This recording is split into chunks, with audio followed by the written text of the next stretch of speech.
Palmeiras evitou uma eliminação precoce aqui no Allianz Parque ao vencer de virada o Botafogo de Ribeirão Preto. Sim, precoce. Nós estamos falando de uma força dominante do futebol brasileiro dos últimos anos, do atual tricampeão da competição e que poderia cair no Paulistão com uma rodada de antecedência. O panorama ainda é muito difícil pensando na última rodada, mas o Palmeiras vai vivo num jogo complicado, por vários componentes, vários aspectos hoje aqui no Allianz, nós vamos falar sobre isso. Primeiro você vai dar o like, antes de tudo, like do vídeo, se inscrever aqui e em todos os canais da TNT Sports para não perder os vídeos e lives que a nossa equipe prepara para você todo dia, beleza? E sempre deixar o sininho de notificações ativado aí.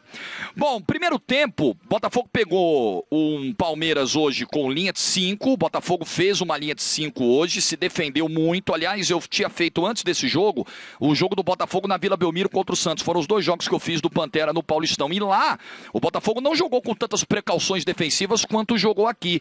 E, aliás, tem sido uma realidade contra o Palmeiras, né? O Abel já falou sobre isso. Muitas equipes vêm muito fechadas, com linhas de 5, linha de 3, linha de 5, enfim. E hoje foi o caso do Botafogo. O Edson, que é volante, ele foi puxado para compor o trio de defesa. E o Botafogo deu pouquíssimos espaços ao Palmeiras no primeiro tempo. E aí o Palmeiras partiu para as tentativas de bolas pelo alto.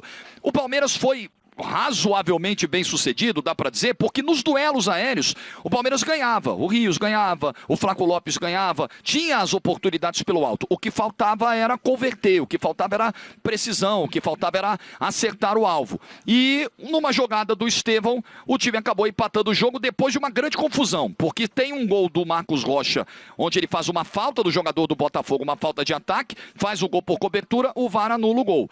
3 minutos depois, uma jogada rápida do Jonathan Cafu pela direita, gol do Alexandre Jesus. Botafogo explorava muito saídas em velocidade pelos lados, especialmente pelo lado direito, com o Alisson e o Jonathan Cafu se entendendo muito bem. E assim o Botafogo abriu o placar. E o clima do jogo, e essa é uma das dificuldades para a gente abordar no vídeo de hoje, o clima do jogo era um clima muito tenso aqui no Allianz Parque. A gente teve um público de 23 mil pessoas aqui, bem abaixo da média do Palmeiras aqui dentro do Allianz Parque. O Allianz Parque está frequentemente lotado, abarrotado de gente, e um ambiente de tensão que foi aumentando com o passar do tempo. Uma revolta com a arbitragem pelo gol anulado do Marcos Rocha pela falta de ataque que foi marcada, o Botafogo logo na sequência e sair rápido esse gol do Estevão, o Estevão conseguir rápido tirar esse coelho da cartola, fazer a jogada individual, foi muito importante para a sequência do jogo. Fica até difícil a gente dizer qual foi o gol mais importante, se é o do Estevão ou se é o do Facundo, que é o 2-1 que tira o nó da garganta, porque esse gol muda o panorama. Se o Palmeiras vai para o intervalo perdendo o jogo, sem conseguir a reação, sem conseguir pelo menos o empate, psicologicamente o time entraria ainda mais pressionado no segundo tempo. E uma baita jogada do Estevão, né? Que voltou a ser titular depois de 2 jogos, está recuperado da amidalite, jogador bom resolve, e ele passa do meio de 2, dribla mais um, tabela com o Veiga, ganha do zagueiro, toca na saída do João Carlos.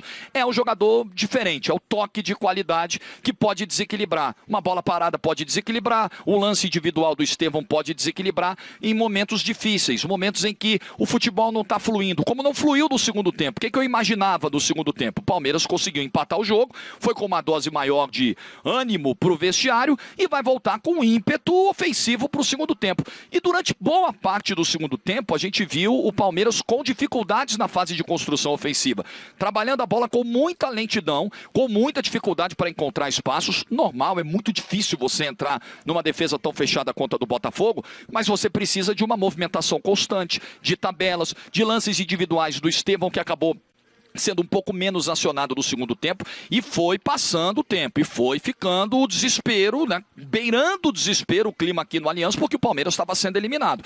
E aí, o que desafogou? Bola parada. Estevão desafoga, bola parada também, com o próprio Estevão. Dessa vez não foi com o Veiga, que deu 2 assistências de bola parada em Limeira na semana passada. Foi com o Estevão, que cobrou o escanteio, num bate-rebate danado, a bola vai na segunda trave, o Luiz escora, ela bate nas costas do Flaco Lopes, que está caído, e meio de joelho, coxa, o Facundo faz o 2-1. Hoje era o tipo do jogo em que o Palmeiras precisava ganhar. Palmeiras ainda precisa mostrar o melhor futebol na temporada, Palmeiras ainda precisa de melhores soluções ofensivas, isso está muito claro, né? Agora, hoje, Ok, isso é importante, isso precisa ser debatido, discutido sobre o trabalho do Abel, mas hoje era ganhar. Hoje era o famoso 0-0, com gol chorado, com gol do abafa, e foi assim que saiu o gol do Facundo Torres. E aí o Palmeiras passa a jogar muito mais leve, muito mais tranquilo depois do 2-1. O Botafogo também dá uma guiada dos pneus, né? Porque para evitar a eliminação ele teria que buscar 2 gols, né? Um só já não bastava mais. E aí sai o terceiro gol do Palmeiras, numa bela escorada do Veiga, corta-luz do Rios, uma batida lindíssima do Luigi, mandando a bola no ângulo, fazendo 3-1. E aí até o final do jogo o Palmeiras administrou, tocou a bola e vai vivo para Mirassol. Palmeiras pode se classificar ainda? Pode, né? Tem que secar a ponte, o São Bernardo, fazer o dever de casa, fora de casa dessa vez, contra o Mirassol. Mas o saldo dessa primeira fase, a gente vai poder falar mais sobre isso, principalmente depois da rodada do domingo, é de um time que teve muitas dificuldades. Um time que perdeu muitos pontos como mandante. Hoje fez os 3 como mandante. E um time que teve muitas dificuldades para fazer o seu jogo fluir, principalmente do meio para frente. Não é um grande início de temporada do Palmeiras. Verdade que o planejamento colocou, por exemplo, nas 6 primeiras rodadas, o planejamento do Palmeiras fez com que o time nas 6 primeiras rodadas rodasse muito as escalações de um jogo para o outro. Metade jogava na quarta, metade jogava no domingo.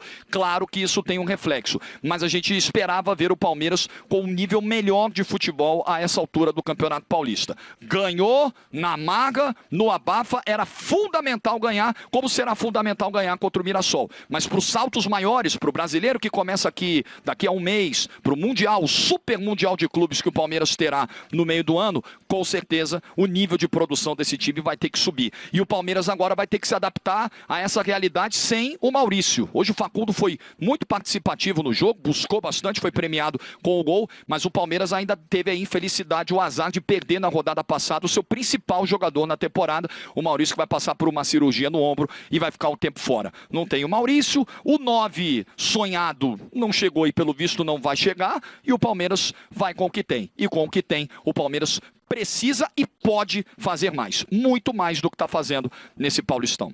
O que você pensa? Deixa a tua análise, a tua opinião nos comentários também. Like no vídeo se você ficou até o final. Juízo e tchau.